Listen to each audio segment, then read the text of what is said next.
Hey guys, welcome to the Reparenting Daily podcast, your daily guide for inner child healing. This podcast helps you establish a consistent reparenting routine and is divided into 3 sections. The first is a daily reading, the second is a discussion of the reading followed by suggested journal prompts, and the last section is a peaceful meditation for closing.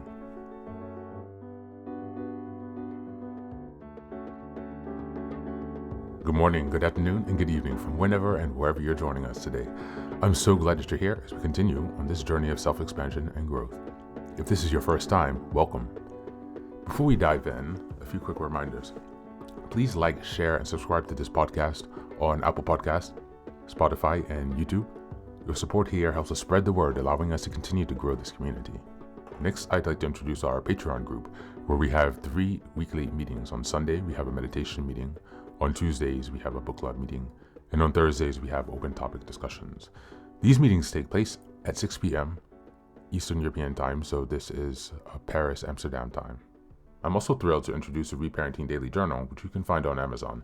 This journal follows the exact theme of the podcast, so each week and each monthly theme and sub-theme, it provides you space to keep your notes and plenty of extra resources for each topic we discuss.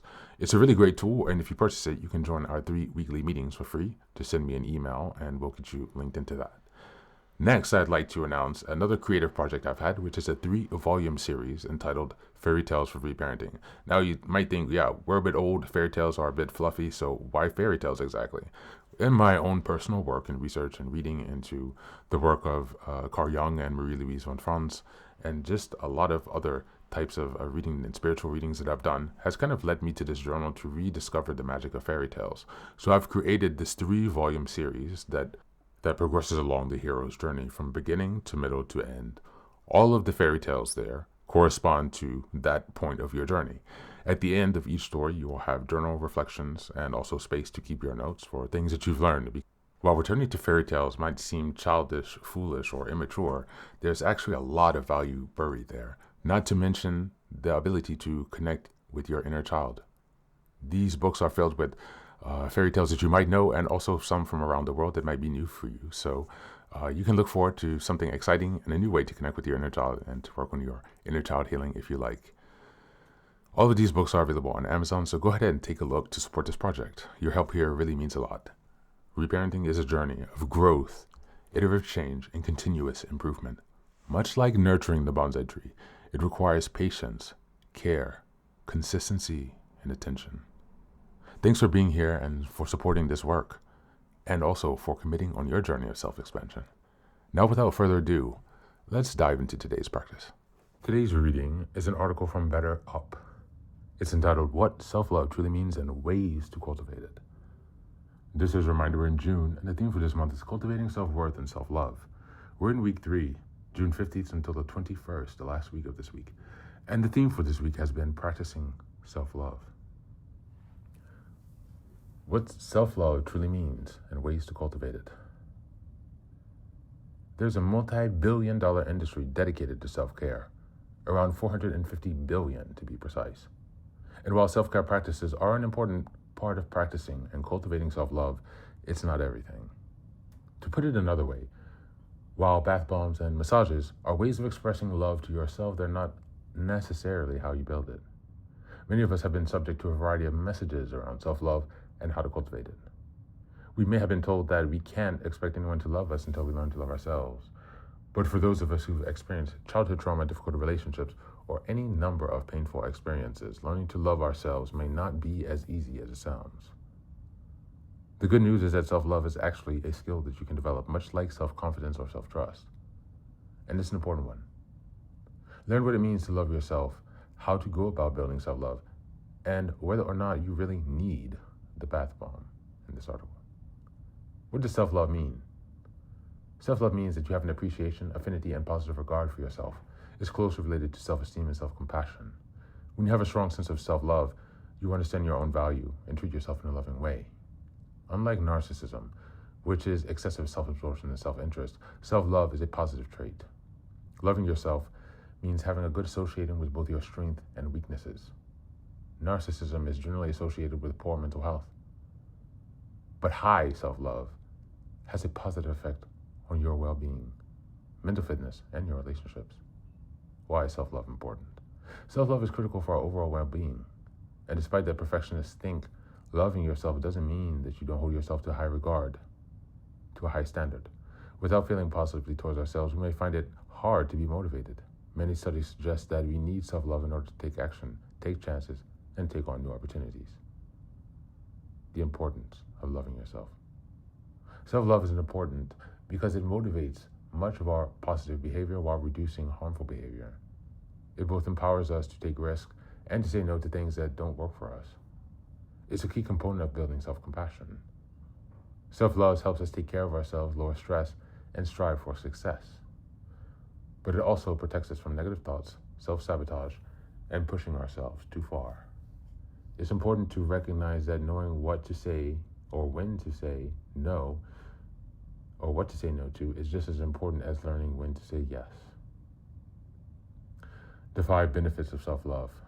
I will not go into the details, but I will just read them at a high level, and I encourage you to check out the article for the remaining.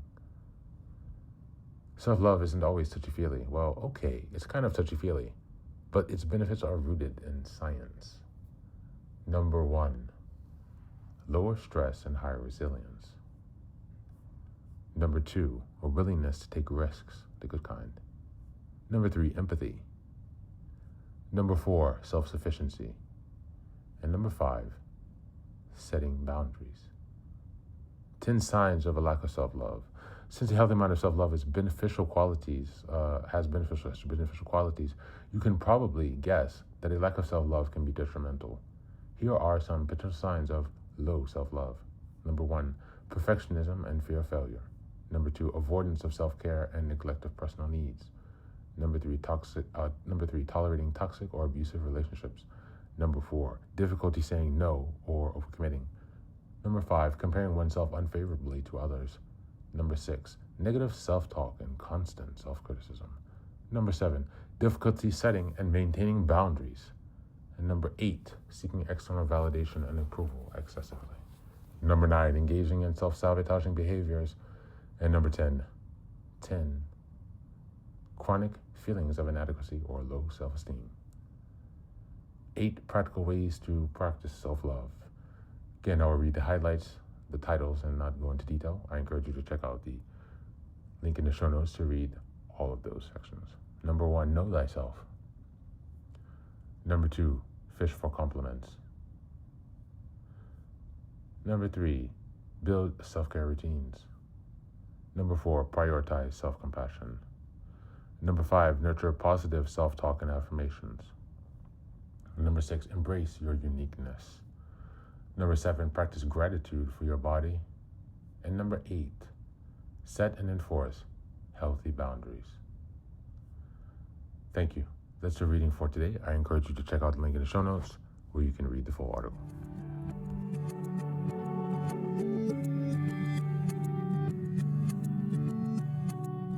Welcome back. Today's reading talks about true self-love, and that is not being bubble baths and scented candles, although that can help, but rather it's a skill rooted in deep appreciation, compassionate boundaries, and deep inner daily work. According to Better Up, self-love is the foundation of resilience, growth, empathy, and success. It's the ability to value yourself fully, strengths, flaws, and all, without slipping into perfectionism or self-sabotage. It empowers us to say yes to what uplifts us and no to what depletes us, breaking free from the pattern of overcommitment, comparison, or external validation. Self-love requires knowing yourself deeply, honoring your uniqueness, practicing positive self-talk, and embracing your body and boundaries with gratitude. It's not narcissism. It's the ground of all true empathy and empowerment. When we consistently prioritize self-care, enforce healthy boundaries, speak kindly to ourselves, we don't just feel better, we build resistance, self-trust, and the capacity to love others more fully. We're not waiting to be worthy. We already are. As we go into the journal prompts today, number 1, what does it mean for me to be worthy of my own love even on hard days? Number 2, where am I still seeking love from others that I can start giving myself? And number 3, what boundaries have I been afraid to set because I feared losing connection? That's it for today. As always, thank you oh so much for being here. Take care of yourself, and please do be well.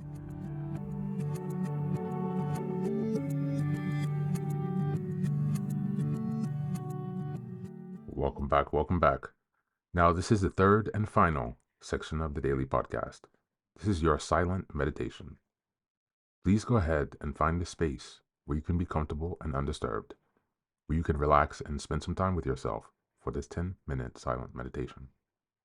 You can choose to be sitting, standing, lying down, or in whatever position makes you comfortable today. Take a moment to simply be with yourself. Focus on your breath and gently connect with each part of your body. If thoughts arise, don't let them overwhelm you. Just observe them without attachment. Imagine them as leaves drifting down atop a river, passing by without needing your engagement. Stay present, grounded, and open to this moment, no matter what time you are listening and practicing this meditation. Namaste.